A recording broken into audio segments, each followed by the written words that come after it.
Bismillahirrahmanirrahim. Assalamualaikum warahmatullahi wabarakatuh.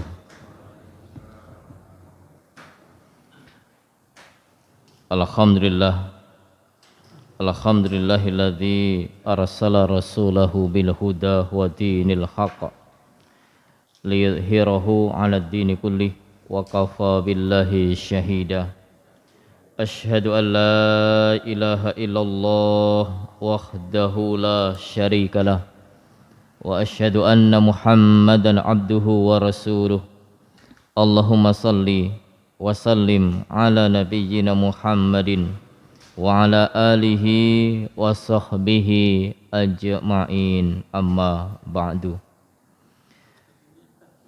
Bapak Ibu jamaah salat subuh yang diberkahi Allah, alhamdulillah di kesempatan yang cerah ceria, pada kesempatan pagi yang mulia, kita diberikan kesempatan oleh Allah untuk hadir mengikuti salat jamaah subuh. Sembari kita nyambung untuk mengaji, menelaah hadis-hadis yang ada pada kitab Lu'lu' wal Marjan. Mudah-mudahan kehadiran dan ketulusan kita di majelis yang mabruk ini Allah senantiasa memberkahi dalam kehidupan kita. Amin. Amin ya rabbal alamin. Salawat dan salam semoga tetap terlimpah kepada junjungan kita, Rasul kita Muhammad sallallahu alaihi wasallam. Baik jamaah yang dimuliakan Allah, lanjutan dari hadis yaitu nomor urut 265 266. Ini satu bab dengan bab yaitu babul qiraah fil isya. Bab yang menjelaskan tentang bacaan pada salat isya. Nah, ini untuk tema salat 5 waktu ya selesai untuk pada pertemuan kali ini. Setelah tempo hari kita juga membahas masalah babul qiraah fi dhuhr wal asr, salat zuhur dan asr. Kemudian yang pertama yaitu salat subuh ya, salat subuh. Nah, pada hadis yang telah dimuat oleh muallif yaitu pertama nomor 265, hadisu Al-Barra bin Azib anna Nabi sallallahu alaihi wasallam. Hadis yang bersumber dari Barra bin Azib bahwasannya Nabi sallallahu alaihi wasallam bersabda, bahwasannya Nabi sallallahu alaihi wasallam kana fi safarin faqara'a fil isya fi ihda rak'ataini bitin waz zaitun. Nabi sallallahu alaihi wasallam, kata Barra, pada saat perjalanan beliau ketika melaksanakan sholat isya di salah satu 2 rakaat pertama, yaitu rakaat pertama dan kedua, di salah satu rakaat yang bacaan dikeraskan itu, beliau membaca surat At-Tin, Matini wa Zaitun.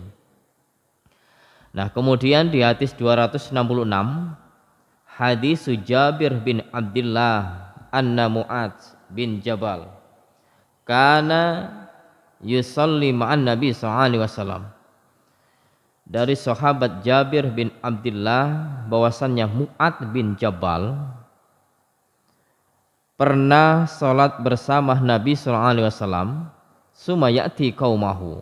Kemudian beliau mendatangi kaumnya, fa yusalli bihim as-shalah.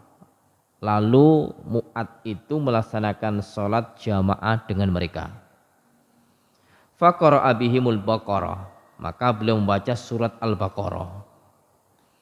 Qala fatazawwaja rajulun fa shalla salatan khafifatan, maka ada seorang laki-laki yang menyelesaikan salat itu sendiri ya, dengan salat yang ringan. Fa balagha dzalika Mu'adz, maka terdengar atau berita itu sampai ke Mu'adz. Mu'ad bilang gini, faqala innahu munafik. Sesungguhnya orang itu munafik. Fa balagha dzalika rajul. Seorang laki-laki yang dibilang munafik itu pun juga terdengar. Fa'ata Nabi sallallahu alaihi wasallam, maka mendatangi Nabi sallallahu alaihi wasallam. Faqal, ia mengatakan, ya Rasulullah, wahai Rasulullah, inna qaumun na'malu bi aidina. Sesungguhnya kami ini seorang kaum yang bekerja dengan tangan-tangan kami.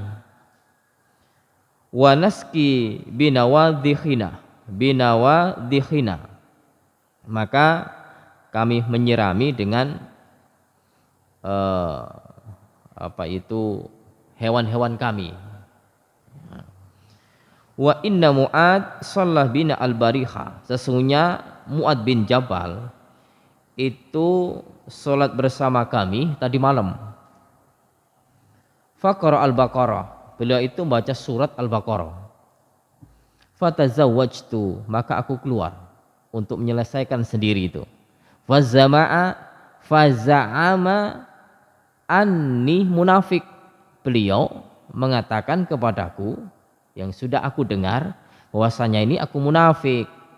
Faqala Nabi sallallahu alaihi wasallam, maka Nabi sallallahu alaihi wasallam mengatakan, ya Mu'ad, afattanun anta, apakah engkau pembuat fitnah? Apakah engkau ini pembuat fitnah? Salasan, beliau katakan sebanyak 3 kali. Ya, Nabi ini mengatakan kepada Mu'ad sebanyak 3 kali, apakah engkau membuat fitnah? Apakah engkau membuat fitnah? Apakah engkau membuat fitnah? Maka Nabi menyampaikan kepada Mu'ad, Iqra, baca saja, wasyamsi wa duhaha, kemudian sabbihisma rabbikal a'la wa nakhfiha, dan surat-surat yang sepadan. Ya, nah, baik. 2 hadis ini kita akan telaah perihal tentang bacaan sholat isya, ya, sholat malam. Dari 2 hadis ini, hadis yang ke-265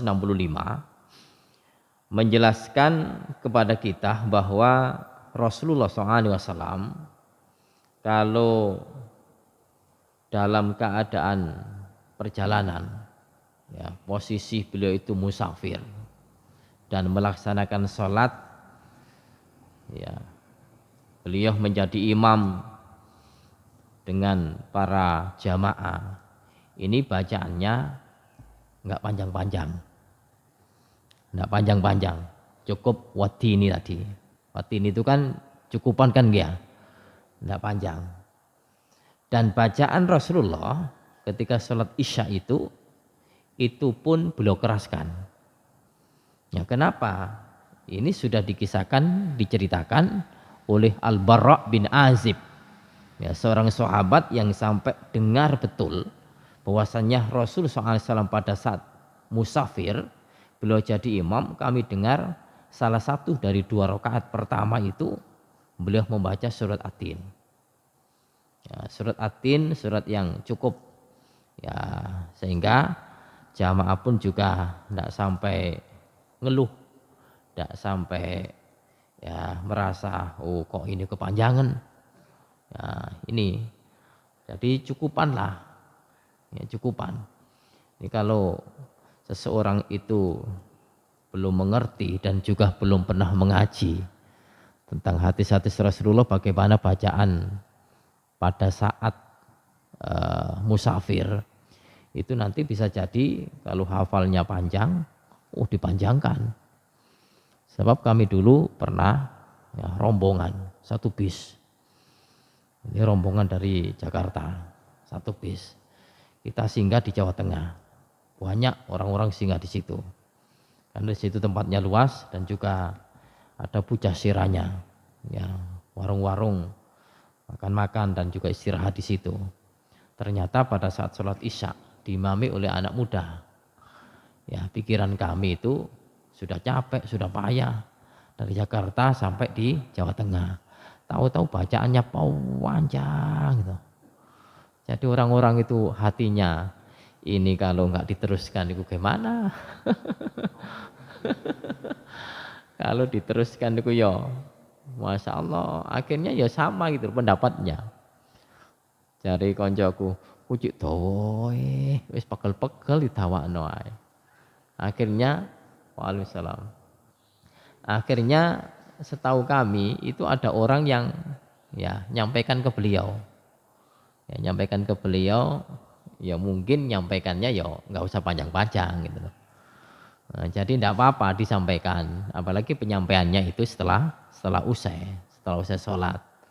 Dan kondisi ini kondisi payah gitu loh.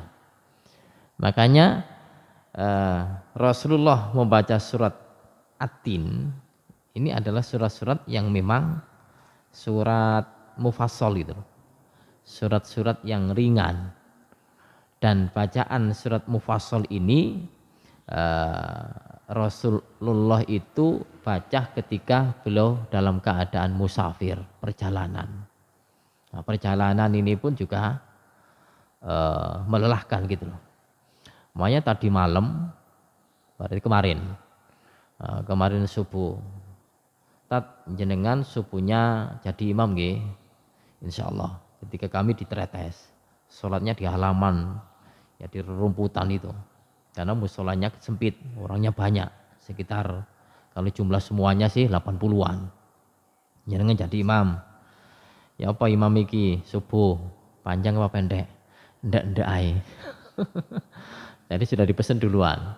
Tapi saya juga sendiri mau memaklumi. Ini satu musafir, yang kedua ya sudah payah. Ya sudah payahnya kita melakukan kegiatan itu sampai 12:30. Ya, dari jam 3 sore sampai 12:30. Berhentinya itu maghrib, isya. Kemudian 12:30 selesai. Orang-orang pada langsung sudah tilep sudah. Nah, tilep-tilep alhamdulillah kita bangun sebelum subuh itu. Kemudian ngimam salat subuh nggak usah panjang-panjang, pendek-pendek. Nah, ketika dipendekkan yes, tidak ada yang komen. Nah, maka satu musafir, yang kedua kondisinya payah gitu loh, kondisinya payah. Nah, memang hal itu tidak ada yang merasa tidak nyaman. Nah, ini Rasulullah mencontohkan seperti itu. Nah, kemudian dan ini dianjurkan, ya, disunahkan bacaannya yang surat mufassal, surat-surat pendek pada saat musafir, pada saat sholat malam, sholatnya itu waktu malam, maghrib, isya dan subuh. Ya sudahlah, cukup yang cukupan saja, yang sedang-sedang saja. Ya.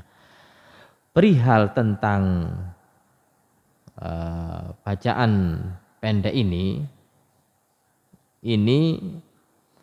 yang pertama penyebutan tentang surat mufassal, ya, surat mufassal ini menurut para ulama di antaranya madhab asy-Syafi'iyah dan juga madhab al-Hanabilah, Imam Ahmad bin Hambal. Yang satu lagi madhab al-Malikiyah, ya, dimulai dari surat Ad-Duha sampai surat An-Nas. Jadi yang pendek-pendek. Nah, untuk bacaan pada saat musafir. Nah, pada saat musafir. Adapun nanti itu ketika ada jamaah yang telat. Karena sholat waktu malam dan dalam sholat wajib maghrib, isya, subuh itu kan dikeraskan. Terus ada yang telat sendirian, apakah bacaannya itu ikut dikeraskan atau dipelankan? Nah, ini ada dua pilihan. Kalau dikeraskan monggo, kalau tidak dikeraskan monggo. Artinya boleh dikeraskan. Nah, kita telat jamaah, mungkin jamaah sholat subuh, tinggal 1 rakaat.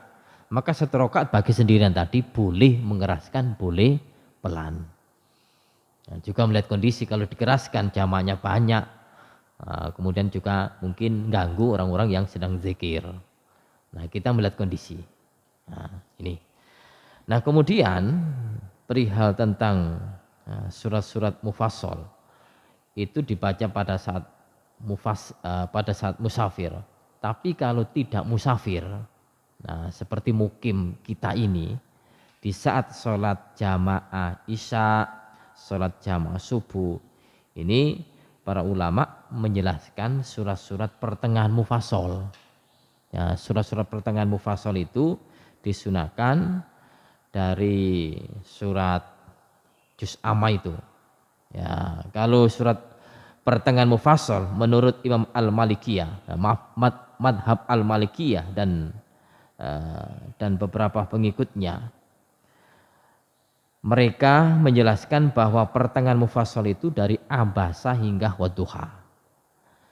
Kemudian penjelasan yang lain, madhab Asy-Syafi'iyah dan madhab Al-Hanabila mulai surat An-Naba hingga Ad-Duha. Ini An-Naba hingga Ad-Duha ini ada 16 surat. Kalau tadi abasa sampai Ad-Duha itu ada 14 surat. Karena dari Amma Yatasaalun, kemudian An-Nazi'at, lalu abasa itu. Nah, dari hadis ini yang cukup simpel, ya, yang sangat pendek ini, di hadis 265 ya, menjelaskan tentang satu penegasan lagi bahwa musafir cukuplah ya surat-surat yang pendek. Adapun yang mukim ya tidak musafir dianjurkan surat-surat pertengahan mufassal dari abasa atau dari amma yatasaalun hingga atin. Nah, itu kalau memang hafal. Nah, kalau nggak hafal ya yang dihafalkan gitu loh. Yang dihafalkan. Nah, kalau ini ditekan ini, belum hafal, kita ngambil surat-surat ini. Ya, ini cukup menyesuaikan aja. Nah, berikutnya hadis yang ke-266. Nah, ini cukup ya menarik untuk kita bahas. Ya, bagaimana nanti respon ketika menjumpai kondisi-kondisi seperti hadis 266 ini. Ya. Yang pertama bahwa Mu'ad bin Jabal ini seorang sahabat senior, seorang sahabat yang hafid, seorang sahabat yang ahli fikih. Ya. Ini pernah sholat bersama Rasulullah SAW. Ya, pernah sholat jamaah diimami oleh Rasul. Setelah usai sholat, Mu'ad bin Jabal itu pulang ke kampungnya. Lah kampung ini belum sholat. Maka kampung ini pun juga menyerahkan dan meminta kepada Mu'ad untuk mengimami jamaah. Mu'ad sholat lagi. Inilah hadisnya bahwa sunnah hukumnya orang itu sudah melaksanakan sholat wajib, kemudian melaksanakan sholat lagi ya dari wajib itu, maka yang kedua hukumnya sunnah. Hukumnya sunnah. Tapi syaratnya itu harus jamaah. Ya. Kalau mungkin jenengan sholat isya di sini, pulang ketulangan, lo tulangan kok belum sholat, ikut di situ. Boleh jadi imam, boleh jadi makmum. Nah, itu sunnah hukumnya. Atau yang kedua teknisnya tidak pulang kampung, di sini. Ya, sholat isya selesai, ada orang baru datang. Nah, sendirian, niatnya pingin sholat jamaah, pinginnya dapat pahala. Ya, pahala sholat jamaah. Maka itu termasuk sodako. Ini ada dua. Sodako kalau kita itu menyertai beliau. Pak, jenengan dereng sholat? Belum. Purun Pak, sholat kali kula nggih pun sholat. Oh nggih mboten napa-napa. Niku sodako kepada teman kita. Sehingga bisa mengambil sholat jamaah itu nilainya. Yang kedua, bahwa sholat yang kedua itu adalah hukumnya sunnah. Ya, hukumnya sunnah. Entah jadi imam atau jadi makmum. Kemudian persyaratannya harus berjamaah. Ya, seperti Mu'ad bin Jabal ini. Nah, ini yang dilakukan oleh Mu'ad bin Jabal. Ya. Yang disayangkan oleh jamaah di perkampungannya Mu'ad bin Jabal itu, ketika Mu'ad bin Jabal jadi imam, Masya Allah, surat yang belum baca Al-Baqarah. Al-Baqarah itu bukan 1 ayat sampai 5 ayat. Semua Al-Baqarah itu. Al-Baqarah berapa ayat itu? 280, 286. Lah niku ditelasne ngoten lho. Sedaya pres. Kira-kira ya apa jamaah? Ini. Nah ini. Nah. Padahal kondisi jamaah itu berbeda-beda. Lah ini ada seorang yang kegiatannya itu adalah nyiram tanaman. Ya, dalu-dalu kita sih dipun sirami tanamannya. Ya, pepohonan itu disirami. Lah nyirami niki ndamel nggih piyambak ingkang nyirami. Kemudian ndamel kendaraan. Ya, entah onta atau apa. Sehingga dengan tanah yang cukup luas itu sehingga untuk ngambil air tidak jauh-jauh sekalian bawa kendaraan itu. Itu beliau nyirami waktu malam. Waktu sholat, waktu Isya itu. Namun ya cukup luar biasanya orang ini. Di saat sholat Isya itu berhenti. Ikut sholat jamaah.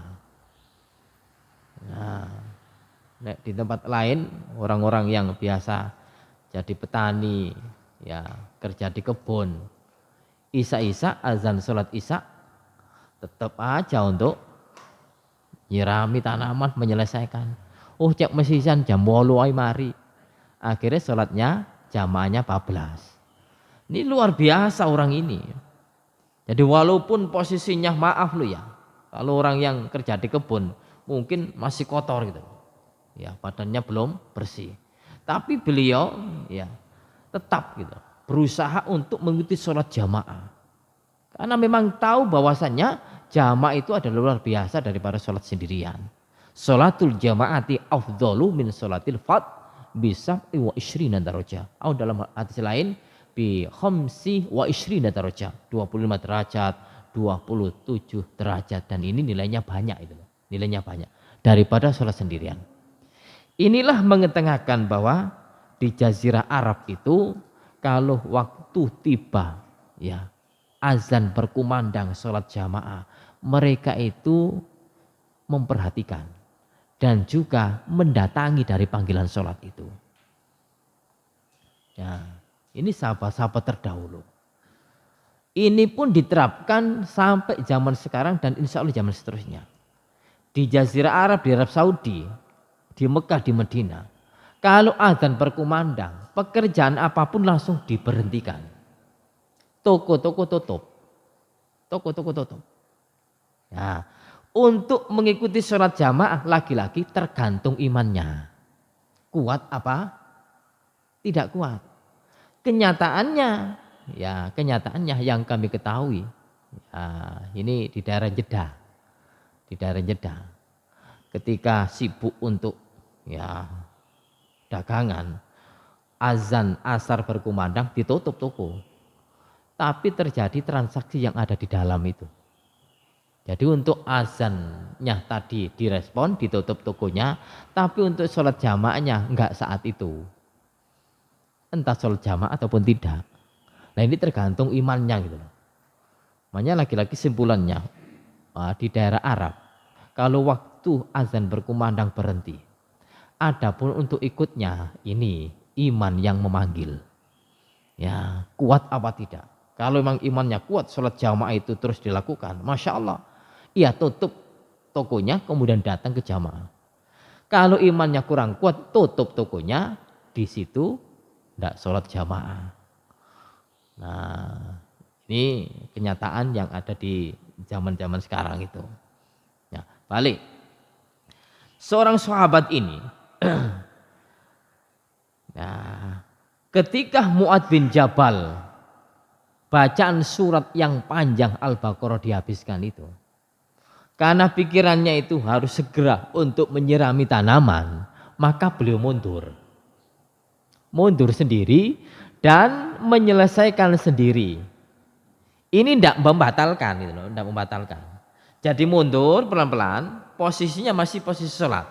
Kemudian mojok atau tempat yang strategi, beliau menyelesaikan diri sendiri dengan bacaan yang ringan, dengan bacaan yang pendek. Gitu loh. Dia selesai, gitu loh. Mu'ad bin Jabal ngimami masih belum selesai. Sebabnya bacaannya Al-Baqarah itu. Al-Baqarah. Akhirnya selesai. Namanya jamaah. Ini orang ya menyelesaikan sendiri. Insya Allah tahu ketahuan. Nah ketahuan akhirnya ribet saat itu. Nah ketahuan seorang ini tadi malam ikut jamaah dengan kami. Tahu-tahu mundur menyelesaikan sendiri. Para sahabat nyampaikan. Sampai kedengaran kepada telinga Mu'ad bin Jabal. Mu'ad bin Jabal responnya buruk. Apa yang beliau katakan? Innahu munafik. Orang itu munafik. Nah, orang itu munafik. Lah orang itu nggak terima gitu, nggak terima. Saya ini orang baik-baik. Nah, saya dibilang munafik. Padahal saya ini ingin sholat jamaah, ingin mendapatkan nilai yang luar biasa. Kemudian saya menyelesaikan sendiri karena harus aku lakukan untuk pekerjaan di luar tempat ini. Lalu pemutus untuk mengatakan munafik benar dan tidak di saat itu adalah masih ada Rasulullah. Ini kalau nggak ditanyakan Rasulullah saya kurang puas. Datang kepada Rasul, terus terang, tadi malam itu saya sholat jamaah dengan Mu'ad bin Jabal. Nah, Mu'ad bin Jabal itu bacaannya Masya Allah suratnya panjang Al-Baqarah. Lah pikiran kami itu kebun. Sehingga saya mundur untuk menyelesaikan sendiri dengan bacaan yang cukup ringan. Habis itu saya selesaikan dan nyirami tanaman. Saya lanjutkan lagi. Jadi gak kepikiran, gak terganggu hati saya. Maka dengan komplain dari seorang sahabat tadi, maka Mu'ad bin Jabal ditemui oleh Rasulullah. Ditemui Rasulullah bahkan bilang gini, ya Mu'ad, afattanun anta, apakah engkau tukang pembuat fitnah? Ini bahasa kalau di Sahih Mubalaghokan itu afattanun, apakah engkau tukang pembuat fitnah? Nah, ceritanya apa? Orang ini ikut sholat bersamamu, engkau baca surat panjang. Kemudian orang ini mundur. Nah, mundur menyelesaikan sendiri, engkau bilang orang ini munafik. Malah justru Rasul bilang kepada Mu'ad bin Jabal, wahai Mu'ad, apakah engkau menjadi orang yang pembuat fitnah? Nah, pembuat fitnah. Itu Rasulullah mengatakan tidak satu kali, sampai 3 kali. Ini peringatan kepada Mu'ad bin Jabal. Kemudian Rasulullah apakah tidak memberikan solusi? Kemudian membiarkan Rasul memberikan jalan keluar. Mu'ad, kalau sholat malam, sholat isya ini, bacalah di antaranya Rasul bilang wasyamsi wa duhaha. Kemudian yang berikutnya sabbihisma rabbikal a'la. Lalu berikutnya walaili idza yaksha. Ini cukupan. Ya, enggak pendek-pendek teman kan ya. Standar itu untuk sholat malam. Lah inilah Bapak Ibu, bahwa Rasulullah SAW itu seorang yang bijak. Seorang yang santun, tahu betul kondisi jamaah. Kalau ada jamaah itu memang kondisinya tua, itu ada anak-anak kecil. Kemudian kita tahu kan, insya Allah kalau jamaahnya rutin, kita tahu betul bahwa jamaah itu ini pekerjaannya petani, ini pekerjaannya di jalan, ini pekerjaannya di perusahaan. Kondisi-kondisi yang itu harus dimiliki, harus diketahui. Sehingga bacaan surat cukupkan sekian, dicukupkan sekian. Maka jamaah pun tidak ada perasaan, tidak enak, nyaman, apa? Tidak ada tidak ada gerundel itu. Jadi nyaman semuanya. Nah ini. Kemudian yang berikutnya, Rasulullah itu kan mengatakan kepada Mu'ad, wahai Mu'ad, engkau tukang pembuat fitnah. Ini sebuah peringatan, gitu. Sebuah peringatan dari Rasulullah kepada Mu'ad bin Jabal. Tapi Mu'ad bin Jabal ya realisasinya bukan seorang tukang pembuat fitnah. Cuma untuk urusan ini Mu'ad keliru. Mu'ad salah. Sehingga dinasihati oleh Rasulullah, diberikan solusi untuk bacaan sholat malam wajib yaitu Isya itu. Ya, sholat duhur, sholat malam, maghrib, subuh juga dijelaskan. Kemudian sholat duhur, asar pun juga beliau contohkan sendiri. Ya, ini.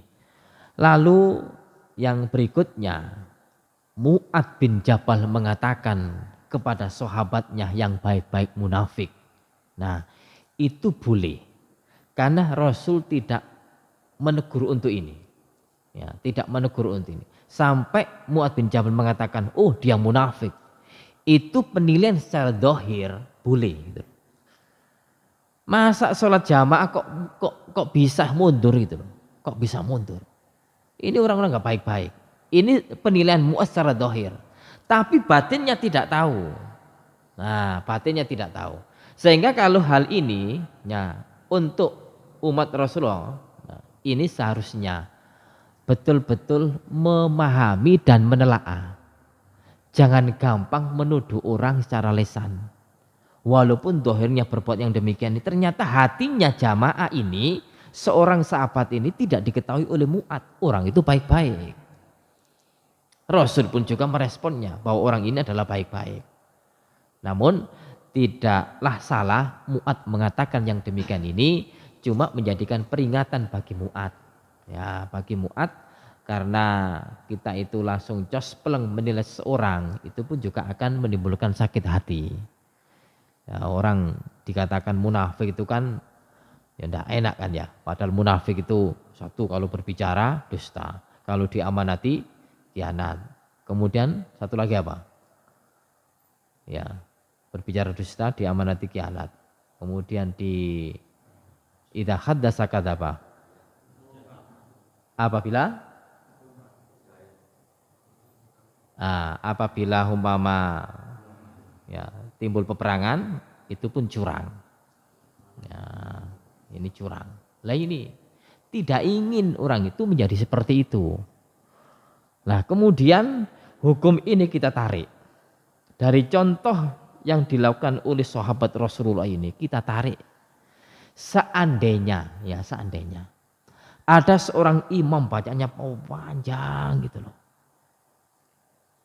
boleh untuk mengikuti hadis ini, menyelesaikan sendiri. Boleh juga ada imam, nah bacaannya tidak panjang, tapi bacaannya rusak. Umpama ada itu ya, kok bacaannya kok begini gitu. Nggak nyaman hati itu. Ya, maka mundur. Menyelesaikan sendiri. Kemudian yang ketiga, pernah nggak terjadi? Imamnya bacaannya sangat cepat. Ya, Allahu Akbar, alhamdulillahirabbil alamin arrahmanirrahim maliki yaumiddin pantar nih ya. Nah, kita tuh kan pengennya khusyuk kan ya. Nah, belum selesai Al-Fatihah dia sudah ruku. Padahal kita pun juga harus menginginkan untuk bacaan sunnah. Surah-surah itu kita baca. Nah, kita mundur aja untuk ini. Ya, menyelesaikan sendiri. Ini solusi. Tidak harus bacaannya itu panjang, kemudian kesibukan di luar ribet, lalu ya kita harus keluar seperti ini. Nah, ini yang perlu kita pahami, sehingga hadis ini bisa kita pahami secara global, secara luas. Nah, demikian juga nanti pada sholat Jum'ah, terutama khutbahnya. Nah, khutbahnya itu di dalam hadis itu kan untuk khutbah itu pendek, imamnya panjang. Namun di telah hadis itu kalau khutbahnya itu yang pendek, maka kita nggak jelas. Ya, makanya diperjelas dengan penjelasan karena Rasulullah itu khutbahnya pendek, imamnya panjang. Karena Rasulullah itu langsung ayat ditegaskan dengan penjelasan Arabnya yang sangat simpel. Nah kita penjelasannya ayat kita terjemahkan dulu. Hadis kita terjemahkan, kemudian kita jelaskan. Maka boleh lebih panjang daripada untuk sholatnya gitu loh. Cuma jangan terlalu panjang. Ya, ada teguran juga. Ya, entah di mana. Sholat Jumatan itu hampir seperti ceramah. Ya, pernah nggak? Ya, setengah jam lebih. Ini bisa. Makanya teman kami kemarin cerita gitu loh. Saat saya ini kan juga mau berangkat ke Malang. Ada kegiatan. Jumatan itu setengah jam, ceramahnya belum selesai. Khutbahnya belum selesai. Maaf, saya terpaksa beginikan. Saya kan duduk kelihatan dengan khotibnya. Saya beginikan. Ya, akhirnya orangnya tidak memanjangkan dari khutbahnya itu. Ya itu ya tidak apa-apa, karena memang aturan dari khutbah di situ nggak panjang-panjang. Kadang-kadang kan sudah ditulis kan ya di mimbar khutbah maksimal berapa menit? 20. Nah, itu khutbahnya. Enggak apa-apa. Karena homogen kan kita itu. Ya, homogen. Ya, ada yang kerja, ada yang sudah pensiun, ada yang masih kondisinya tidak sehat. Maka cukupanlah ukuran itu. Cuma nggak usah terburu-buru, jamnya segitu-segitu. Tapi di jamaah yang lain, sifat kondisi jamaah ya ada yang sakit, ada yang kerja. Namun gopoh loh. Gopohin apa? Gorong wayai azan suruh ayo cepat-cepat. Ini juga nggak baik. Nah, nggak baik. Ada kemudian sampai kami ingatkan, Pak, tolong sabar. Ya, sabar. Ditunggu dulu. Karena kadang azan zuhur itu jamaah untuk Jumatan belum banyak. Azan zuhurnya itu belum pelaksana sholat Jumatannya. Itu belum banyak. Tolong ditunggu sih. Ditunggu. Walaupun imamnya, khotibnya belum datang, ditunggulah. Kalau nanti kok bunyi mestinya itu harus dimulai, maka kok khotibnya belum datang, tolong 5 menit lagi lah. Kalau tidak ada boleh diganti. Ya, belum waktunya, khotibnya belum datang, gopoh ganti gitu. Ganti jenengan aja, khotib belum datang. Ini jangan. Nah, ini harus kita bisa mensikapi. Nah, inilah ya salah satu hadis yang menegaskan tentang bolehnya untuk melaksanakan sholat wajib 2 kali, yang kedua hukumnya sunnah. Syaratnya kudu jamaah. Boleh jadi makmum, boleh jadi imam. Yang berikutnya melebar dikit, hadis ini bisa dijadikan patokan. Walaupun juga ada hadis yang lain. Kita bisa bersedekah untuk mengikuti saudara kita yang mungkin telat pingin sholat jamaah. Nah, yang berikutnya hadis ini bahwa imam sholat sunnah, jamaah sholat wajib itu boleh. Mu'ad bin Jabal sholat apa? Yang kedua itu sholat sunnah, jamaahnya sholat wajib. Itu pun juga boleh. Dibalik pun juga boleh. Dibalik. Nah, imamnya sholat wajib, makmumnya sholat sunnah. Bagaimana? Nah, langsung orang lain sudah di sana itu jamaah, selesai. Kemudian hadir ke Masjid Al-Mahdi baru sholat jamaah. Beliau pingin sholat sunnah dari sholat wajib yang sudah beliau lakukan tadi. Isya di sana, kemudian di sini baru melaksanakan sholat isya dan ingin mendengarkan kajian. Maka ayo sholat. Itu makmumnya sholat sunnah, imamnya sholat wajib. Dibolak-balik boleh. Meskipun telat, tidak apa-apa. Tapi telatnya harus dapat rokaat. Ya, makanya kemarin itu jenengan kok nggak ikut jamaah? Loh sudah Pak, sudah. Sholat lagi. Sunnah hukumnya. Nah, ini kemarin itu gitu. Sholat lagi. Iya Pak, akhirnya sholat jamaah. Yang lain di atas itu belum. Sudah sholat Pak, ayo turun, sholat sunnah. Nah, alhamdulillah ikut sholat. Nah, kita sampaikan baik-baik. Nah, ini sehingga umpama hukum melebar dikit. Jamaah telat baru datang. Lalu di sini tidak ada yang mau bersedekah umpama. Pak, saya ikuti jenengan sholat jamaah. Tapi teman-teman sholat sunnah. Sholat sunnah napa yo? Rawatib habis sholat isya. Nah, kemudian jamaah baru datang. Boleh nggak ikutnya sholat isya itu? Sholat sunnahnya. Imam sholat sunnah. Sakit dipaham? Kenapa? Ya boleh gitu loh. Nah, boleh. Jadi gak nunggu sedekah orang. Atau gak menunggu teman yang menawari. Kita menawari juga tidak apa-apa, ngajak juga tidak apa-apa. Atau langsung saja ikut. Oh ini sholat sunnah. Saya mengerti. Boleh ikuti aja. Lah terus gimana? Beliau sholatnya sunnah itu kan bacaannya sir. Jenengan juga baca. Nah, begitu. Monggo bek menawi wonten ingkang disampaikan. Nggih.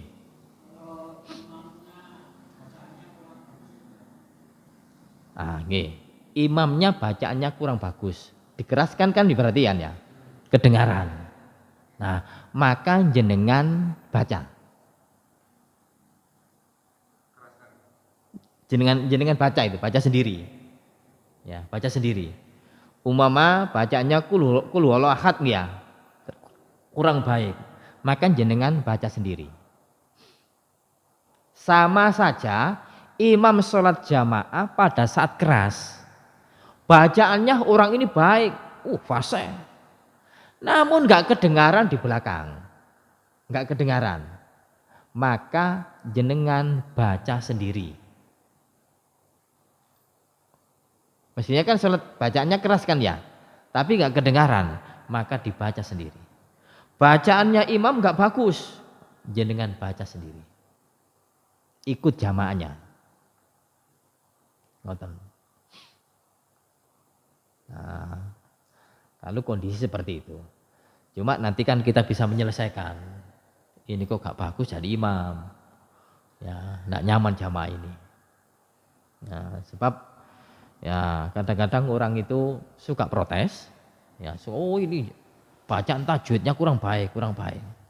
Ya ternyata saya nggak tahu keilmuannya, ya beliau jadi imam kurang baik juga gitu loh.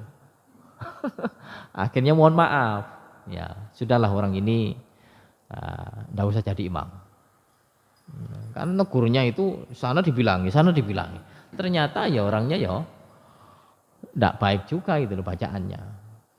Nah, karena keilmuan itu harus diketahui. Orang ini dulu belajarnya di mana.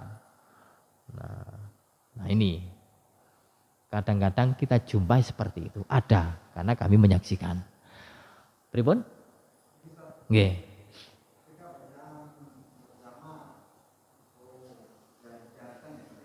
Ya. Ya.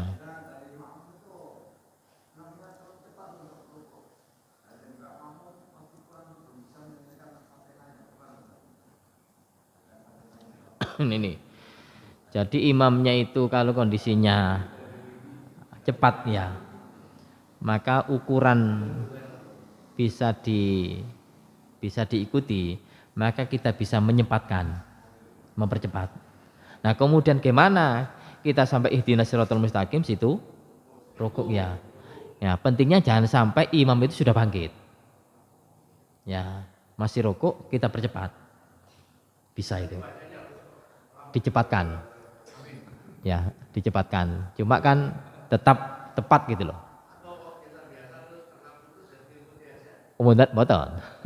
Harus kita tuntaskan. Tapi kalau imam yang sholat tarawih 6 menit itu ya jangan diikuti. Kacau nanti. Nah, kalah cepat. Kemudian kan olahraga itu. Oke, pripun? Oke. Ya. Oh, mboten. Ndak. Nambah. Makanya 6 rakaat. Ya, itu luar biasa yang sholat rawatib 12 rakaat. Ya, man sholat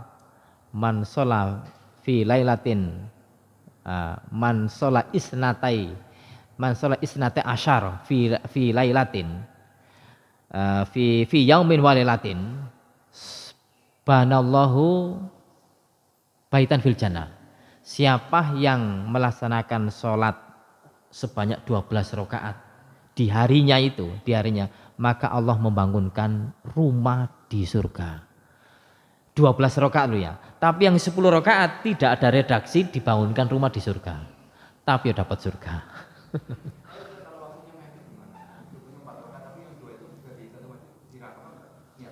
Nah, jadi gini, kita nanti akan pilih yang memungkinkan dan lebih utama. Kalau gini, umpama tinggal 6 menit ya, 6 menit. Kita itu kan pinginnya loh ya, pinginnya istiqomah sholat rawatib 12 rakaat. Sebelum tuhur 4 rakaat kan ya. Maka untuk ini pilihannya, pilih yang rawatib aja. Tahiyatul masjidnya ndak.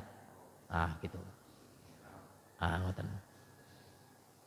Tapi kalau rawatib yang 2 rakaat waktu tinggal 3 menit, lagi-lagi pilih rawatib. Enggak usah tahiyatul masjid. Kemudian pinginnya betul-betul loh ya.